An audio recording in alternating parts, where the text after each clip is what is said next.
Hello, everyone. Today I will be discussing some of the elements of fiction. Later we'll discuss some of the elements of poetry, but these are things that all authors have to think about as they are planning a story, writing a story, revising a story. Okay, these are some of the main elements that go into fiction, and you'll see that they're very different from what goes into poetry, although there are some overlaps depending on what genre you're choosing. Um, it plot. I like to begin with plot simply because it is one of the most deceptively difficult elements of a story. I make this prediction in every creative writing class, and I'm almost always correct. 95 to 99% of the stories that are produced in this class are going to lack a definitive plot. And this is because very often you haven't figured out what the story's doing or what the character wants. I will try to talk a little bit more about this in its relationship to character when I get to it. Now, there are described sometimes up to 20 different plot types. I've kind of reduced it down to these, I think 8 or 9. There's really what are called two master plots, and these are uh, hero goes on quest or stranger comes to town. Now we have to think of these as metaphoric. Okay, hero goes on quest. Now it doesn't have to be an adventure quest. It could be something as common as going to the grocery store. So our hero, our protagonist in the story, goes to the grocery store and in doing so has trouble. Something happens. Okay, that's a kind of hero goes on quest. It doesn't have to be Harry Potter goes to the Magic Kingdom to kill the bad guys. It doesn't have to be Odysseus. It doesn't have to be Achilles. Okay, but the hero goes on a quest. Now, here the quest doesn't even have to be physical. It can be an emotional quest. It can be a spiritual quest. It can be um, a love quest, right? So you think of it very broadly when you're thinking of these, what are called master plots. Stranger comes to town is simply anything that disrupts what is normal. Stranger comes to town. It could be sickness. It could be plague. It could be cancer. It could be um, the loss of a job, right? That disrupts what's normal to our main character. Okay. So these are two ways of thinking about how plot is going to work in the stories that we're writing as we go forward. Okay. Some of the other plot types are what are called rags to riches. Sorry, these are a little skinnier. I didn't realize that my digital pen was writing this thin, so I changed it. So it's a little bit more visible. But rags to riches. Think of something like Cinderella, right? Think of something like there was an author called Horatio Alger, very popular in his time, and he wrote these stories about usually young boys who, through their grit and determination, pulled themselves up by their bootstraps and subsequently became rich and famous or whatever, right? So these kids who work toward success or their self betterment, etc. Okay. You could think of, like in the movie Star Wars, right? Luke Skywalker is something of a rags to riches story. Okay. And you'll see that this actually can overlap with Rebirth in certain respects when we talk about it here. But he has certain hidden talents, certain hidden qualities that he's unaware of that are brought to his awareness excuse me, as the story goes forward. Okay, he's a hidden Jedi Knight. Okay, even biblical archetypes like Moses, right, fits this rags to riches plot type. Okay, the quest plot type. This is pretty clear. A hero, usually with sidekicks, goes on some sort of quest, traveling, fighting to overcome the bad guys. In this sense, you can see that a lot of superhero movies follow the quest archetype. Um, in literature, we would see the Odyssey, for example, Gilgamesh, Lord of the Rings. Those are quest stories. Quest is sort of related to what's called a voyage and return plot. This, excuse me, this actually comes from the Greek word nostos or nostoi, where the hero goes on a journey, has some life-changing event, does something out here, and then returns. So you see, you have a kind of double structure. The struggle is not just getting to, the point of the quest, but then returning safely. A very good, if you like horror movies, I recommend this movie all the time. A movie called The Descent is actually technically a voyage and return. The characters, this group of women, are spelunking in this uncharted cave system. So they go down, something happens, I won't tell you what, and they struggle to return. Okay, so if you like horror movies, watch it. But if you are claustrophobic, I do not recommend it. It's a very claustrophobic movie. Another plot type is comedy. And comedy is actually very hard to do because when we think of comedy as it's seen, like visual comedy is much easier to pull off because we can do slapstick. Comedy is actually really central to a lot of movies and plays because the authors will play around with dramatic irony. Now that's actually one of the most important parts of writing comedy is this sense of confusion. Okay. Now, this uses what's called dramatic irony, which is where the character, okay, is unaware of something that the audience is aware of. So we see that this character is in trouble, is going to do something stupid, and the character is unaware of it, right? And that creates tension. It can create comedic moments, okay? But it uses confusion. Means that the characters are confused, but the reader should not be. Okay, comedy in a way is actually very culturally located. Certain cultures value certain types of comedy more so than others. When I was living in Korea, one of the things I found interesting is that even in TV or whatever. They really like slapstick humor, this kind of over-the-top, almost ridiculous kind of physical comedy. American comedy actually tends to be much more dark and much more violent. So if you look at, for example, movies like the Coen brothers, right, what they do, like in a movie like Fargo, it's very dark, but also very funny.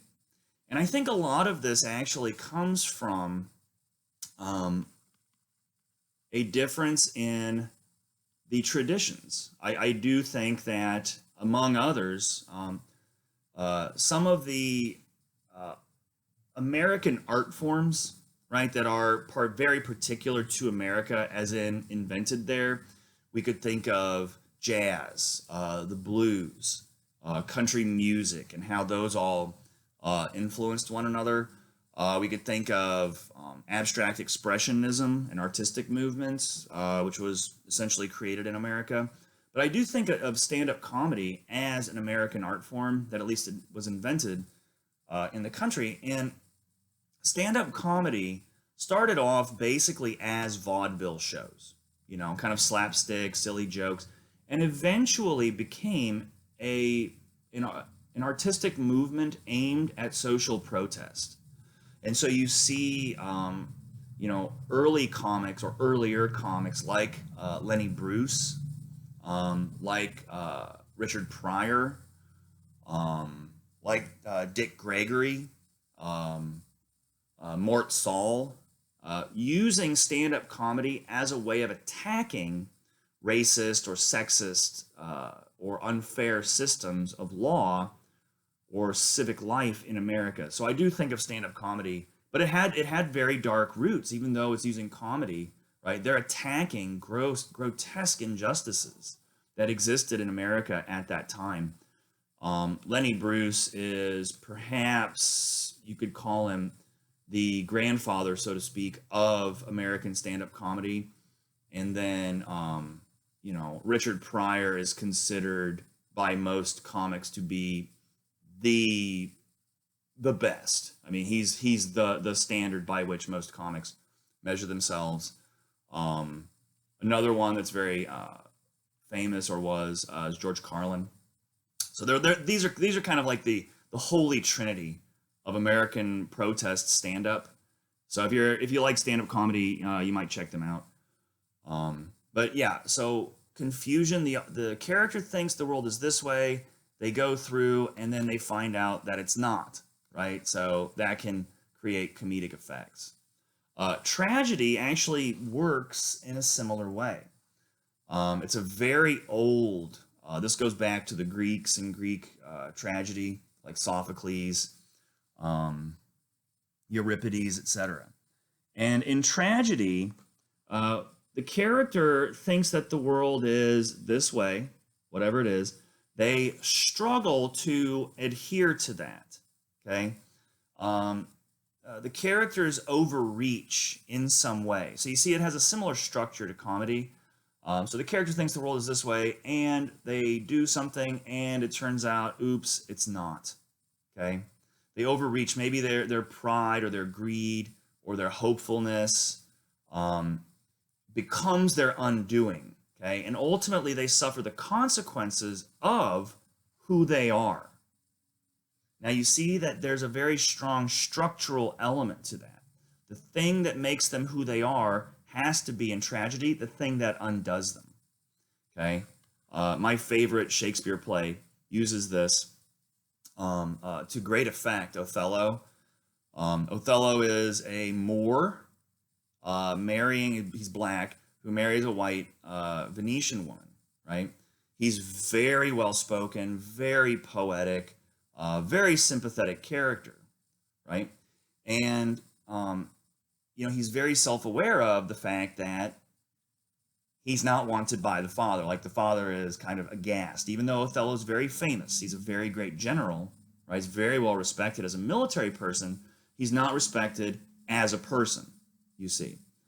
And so this slowly starts to erode him. And in fact, it's his jealousy, that undoes him. I won't give away the ending, but there's a really good version where Lawrence Fishburne plays Othello. It's really good. So tragedy, the thing that makes them, has to be the thing that undoes them. Okay. Rebirth here. Oops. This program is kind of tricky sometimes. Rebirth here is where, if we think of this structure, right? We think of the character as changing fundamentally in who they are. Okay? So the character thinks that the world is this way, they find out it's not, and they become, through this conflict, a better person. Or worse. Now, rebirth doesn't have to be a positive move. It can be worse, right? As a plot function. The character, let's say, goes to college and they learn a bunch of ideals and how they're going to go out and change the world. So they become an investigative journalist, and they go out and they find the story of their life, and they try to unmask the corruption inherent in their society, and it destroys them, right? They find out that they alone aren't the person to change that. So you see that it's about character change in the course of the story. Now, for example, Gilgamesh, the earliest example of literature that we actually have in human history, Gilgamesh starts out the story.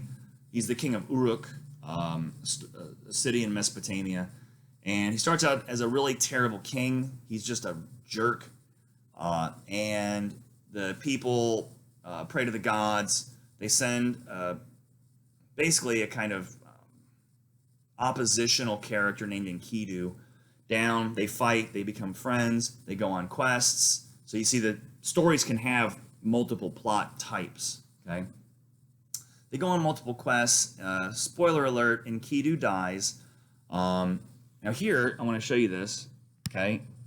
Enkidu dies, and Gilgamesh realizes that he has to do something. He realizes he is mortal too. He's a godlike figure, but he's also part human, okay? So this rebirth, right, sends him on a different kind of quest. It's a spiritual quest to become a better king, okay? And I'm sorry, I'm getting ahead of myself. So he goes on a different quest to go find the secret to immortality, okay? So he crosses the ocean of death. The guy, Utnapishtim, tells him, sorry, Gilgamesh, you're immortal, you're gonna die, okay? So he goes on his quest, and in his return, in his Nostos, right, he decides that he has this flower that he's given that will make him live a very long time. Not immortal, but it'll make him live a long time. He has a spiritual awakening, and he says that when he gets home, right, he's going to give this flower to the old people in his city so that they can live a little bit longer. He makes sacrifices for his people, whereas at the beginning he wouldn't have, okay? So you see, Gilgamesh actually has a lot of these elements in it. There's tragedy when Enkidu dies. There's rebirth when Gilgamesh realizes that to be a good king means to actually take care of people. And so you have the quest, you have the heroics, you have the Nostos. So you see Gilgamesh, even though it's one of the earliest stories we have, or the earliest work of literature, it shares a lot of these elements in it, okay? So that's the rebirth.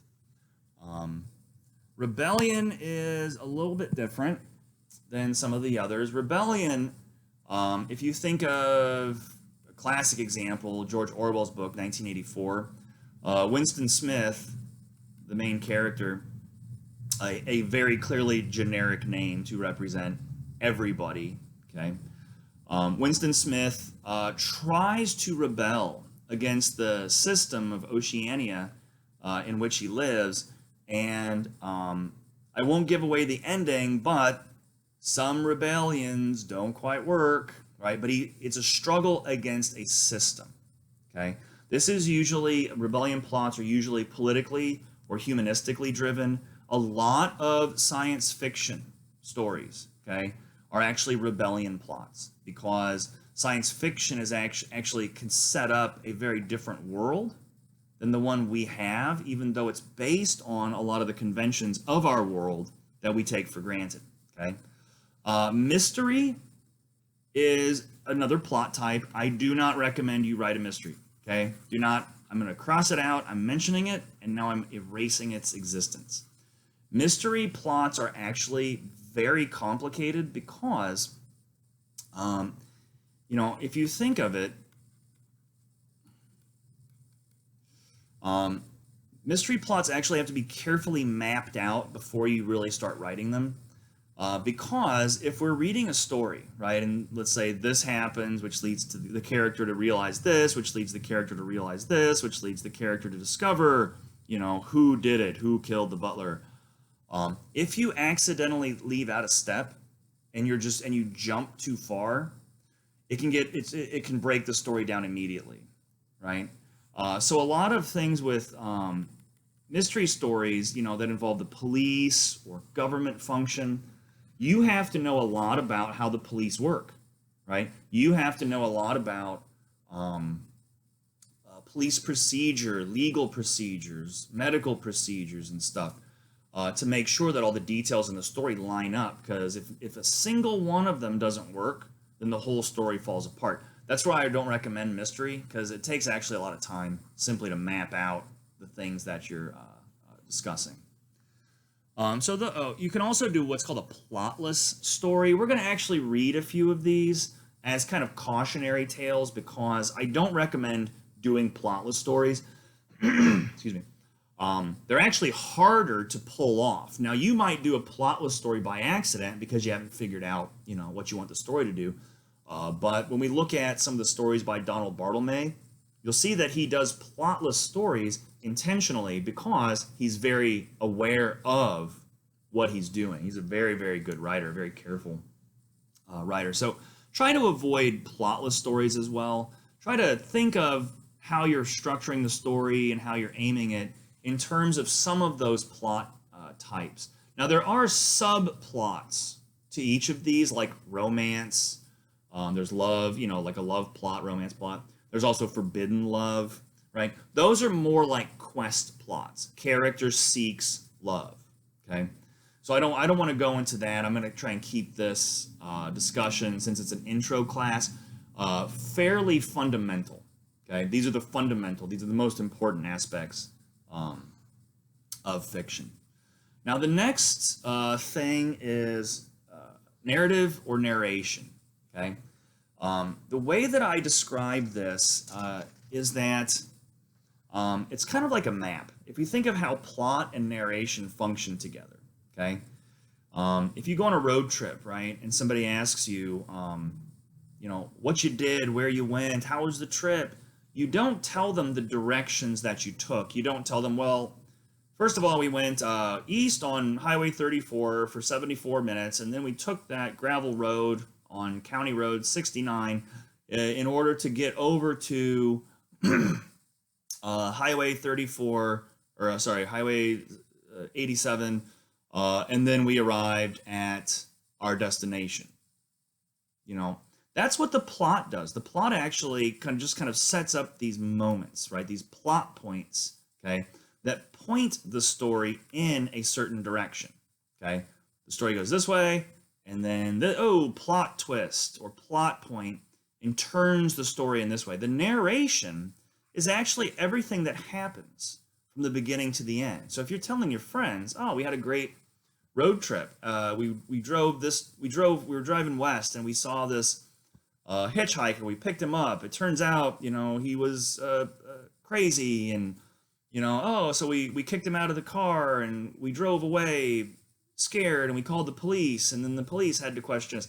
You see, that's all the details. That's all the narration stuff, okay?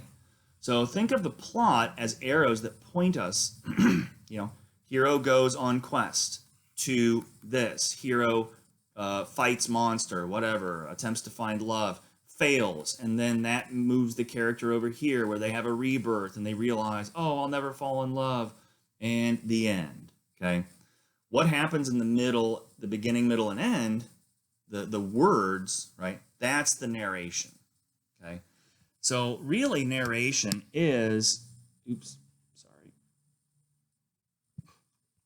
this program, it's handy, but it's kind of frustrating.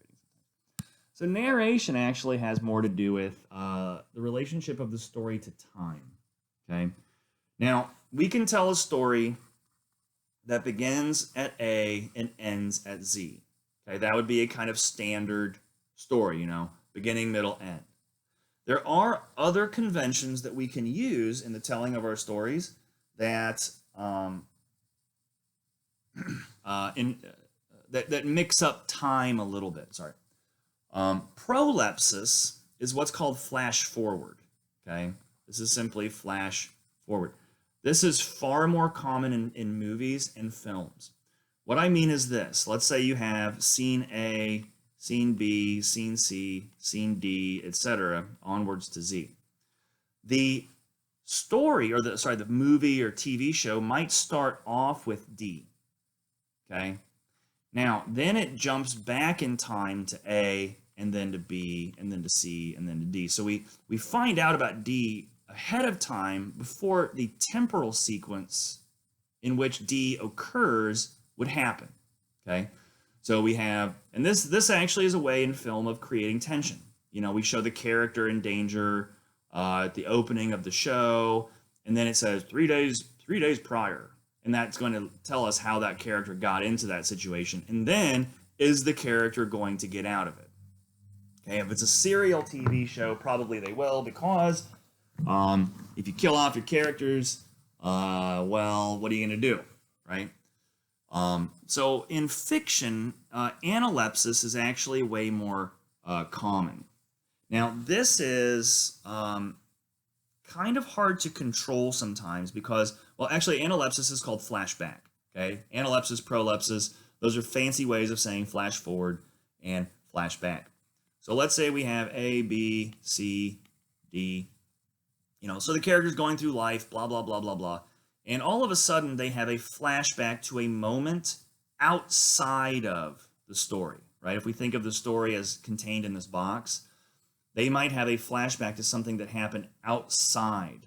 We'll put it in Greek letters. We'll put it delta, okay? Something that happened outside. So you see here we have Roman numerals. Here we have Greek. Roman script. Here we have Greek. So the Greek is meant to mean something that happened outside of our temporal sequencing. This is good in stories because what it does is it allows the flashback to characterize the character a little bit. We get a little bit of background information on them. We get a little bit of their history. We get a little bit of, some tragic event in their past or whatever. Okay.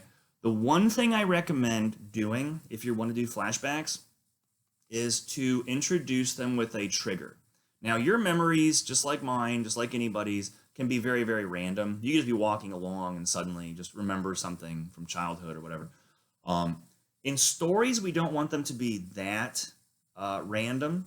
Okay, so typically what we'll have is a trigger. Maybe if you're going to have the character remember a fall day with their mom when he was a kid, maybe think of it like this. His mom was wearing a red sweater on that day. So as the character's going through the story, blah, blah, blah, blah, blah, he sees some woman wearing a red sweater, and that triggers the memory. Okay, so then we get some background information, and that trigger makes it look or makes it feel a little bit more structurally solid in the story. So that's prolepsis, that's analepsis, okay? Very simple, but very, very useful narrative techniques. Solepsis is actually very tricky to do because solepsis comes from the word sum. Sol here is a cognate of this. Sum just in Greek means with. That's where you have narratives, okay, that are parallel to one another. And so in the story, we might see a little bit of A, it'll jump to B, it'll jump to C. And then slowly as the story goes on, okay, the stories clash together. And then that creates, the narrative arc. A very good example of this is the movie, Pulp Fiction, which has, I think, 3 different narrative arcs in it. And so we see a little bit of, Bruce Willis's character. We see a little bit of John Travolta's character. We see a little bit of the other characters. And slowly, they start to intertwine. They start to intersect. Okay, they start coming together. And so then you have the culmination, right? You have the big, a lot of big scenes toward the, let's say, 2/3 mark in the movie. And then you have the resolution. Okay. So I don't recommend solepsis in a short story because it's actually kind of hard to control. But that's another style of temporal organization. These actually come back if you go and study lit, which I recommend everybody does. At least do a minor in creative writing, right? Or at least do a minor in English. You'll learn these in regards to the Russian formalists, which was a critical group in the early part of the 20th century. And they gave these 2 terms, and I think they're useful, just to let you see how time works. They came with these terms called the fabula and the sujet, or sometimes just called the sujet. The fabula is the chronological events of the story, okay? All the way through Z. This happened, then this happened, then this happened, this happened, then this happened, then this happened, right? The sujet is how it's presented. Okay, so let's say we do some flash forward, right? So like let's say we have, and then we have flashback delta. Okay, so in reality, for the character, the flashback happened before this happened before. So then the character has a memory and all of this. So you see, it's just about how it's presented. That's what the sujet means, okay? So these all have to do with temporal structures in the story itself. So I'm going to check time here real quick. and see where I am. Okay. I'm going to cut this off here before we go to dialogue. So I'm going to try and keep these at about 30 minutes or so. And then I'll come back in the next lecture. We'll talk about dialogue. We'll talk about character. And we'll probably have, 3 to 4 of these smaller lectures to get you started in how to think about fiction.